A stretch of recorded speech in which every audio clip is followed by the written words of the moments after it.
अस्सलामुअलैकुम दोस्तों, अज तुहाडे वास्ते माशाअल्लाह बकरी लियांदी बड़ा ही आला क्वालिटी की माशाअल्लाह बकरी ने। तो वीडियो ने जरा एंड तक विखिया कि तुहानूं अच्छी तरह भाई इन्फॉर्मेशन दिस है। माशाअल्लाह बड़ी ज़बरदस्त आला क्वालिटी की प्योर बीतल च ने, बिल्कुल ब्लैक, कोई जना वाइट जना धब्बा वगैरह कोई नहीं, बिल्कुल ब्लैक च।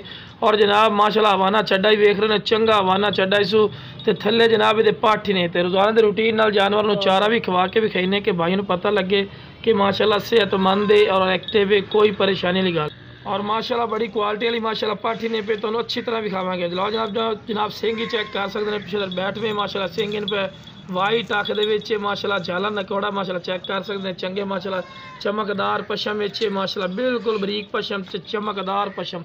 तो लो जनाब हवाना चड्डा ही वेखो जनाब, चंगा हवाना चड्डा इसो जनाब। कन्फर्म मेरा 2 किलो दुध ने 2 टाइम का, ठीक है ना, कोई गलत बयानी नहीं करनी। 2 टाइम का 2 किलो दुध है जनाब। तो बच्चा माशाल्लाह दुध पींदा, पाठे फिर थले पाठ दुध पींदे वे खाड़ छड़ कोई नहीं मारा है, बस खाड़ लोग मार के लिमदे ने बिल्कुल नरम थाने पे। तो जनाब चंगा माशाल्लाह वड्डा ना चड्डा ही ने हवाना चड्डा इसो माशाल्लाह। तो बहुत ज़बरदस्त चंगी वेल चे माशाल्लाह, चंगे नक नकौड़े चे जनाब। फिर हवाना चड्डा तुहानूं विखाईने कि माशाल्लाह बिग माशाल्लाह हवाना चड्डा ही ने। तो बिल्कुल मुनासिब राइट भी इंशाल्लाह हो जासी, कोई नजायज़ राइट नहीं होता।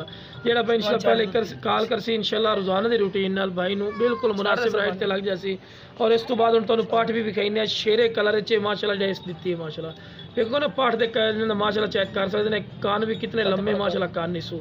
तो जनाब पाठ की उम्र इन्हें पे 25 दिन की पाठी ने पे जनाब, ठीक है। तो बड़ा ही माशाल्लाह क्वालिटी वाली पाठी ने जनाब।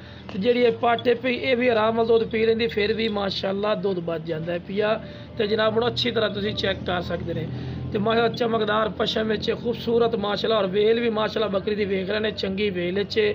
और दुम बिल्कुल तीर वाली घर सीधी, बैठवें सिंह वाइट अक और क्वालिटी को। और माशाल्लाह पाठ भी वेखते पे ना दिन माशाल्लाह इस वड्डा होना, क्योंकि दुध चंगा हो ना तो माशाल्लाह पाठ भी चंगा माशाल्लाह सानी पाठ बनती। तो कलर दा शेरा ही ने, चंगे नक नकौड़े चे माशाल्लाह पाठ चेक कर सकते, बिल्कुल तोता फेस चे, चंगी झालर वेखो थले तक माशाल्लाह पाठ दे झालर है पई।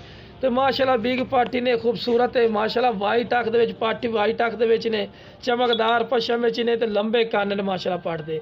तो इंशाल्लाह दिन माशाल्लाह इस ना वड्डा हाइट कद करना है, ठीक है ना जनाब, ये दिन। और तुम खुद ही चेक कर रहे हैं बड़ी देर की माशाल्लाह दुध पी रही है, मुड़ भी माशाल्लाह थान उवें दो उवें खड़े ने, क्यों कि चंगे दुध वाली बकरी की भाई निशानी होंगी ने कि क्योंकि माशाल्लाह बीतल च, और बीतल माशाल्लाह नंबर 1 होंगी है दुध के लिहाज नालों माशाल्लाह।